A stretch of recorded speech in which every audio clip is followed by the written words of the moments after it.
The first 24 years of my life were destroyed by two men with their own hands. The first was Ethan, my childhood friend. To vent his anger for Vivian Knox, he personally broke my legs, making it impossible for me to ever step onto the figure skating rink again. The second was Adrian Hunt, who saved me from despair. He appeared when I was most helpless and took me away from that painful place.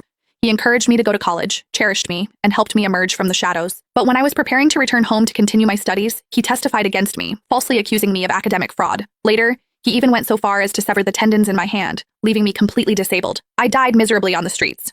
When I opened my eyes again, I was reborn the night before my legs were broken. Arya, tomorrow is my birthday. You must come. Before me, Ethan Shaw spoke the exact same words as in my previous life. I smiled. This time, I won't attend that appointment that would break my legs. I'll watch how they walk into the trap I've set for them. My heart sank like a block of ice, my fingertips slightly numb. Sure enough, he said the same thing as in my previous life, but I wasn't ready to give up. I tried to find an excuse not to go. But I have something.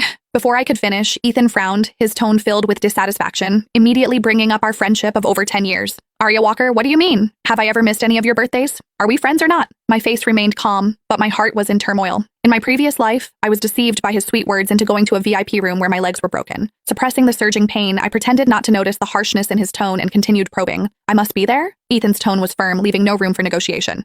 Whether you want me as a friend of over 10 years is up to you. I would never forget that in my previous life, after learning my legs were broken, he cut off contact unilaterally.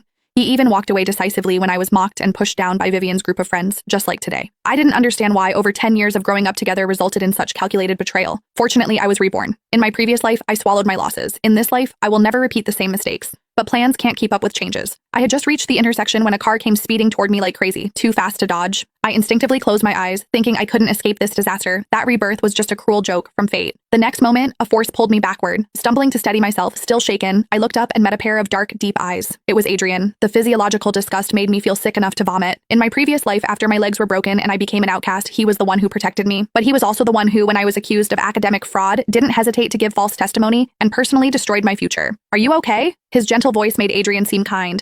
But this time, no longer deceived, I could clearly see the coldness in his eyes.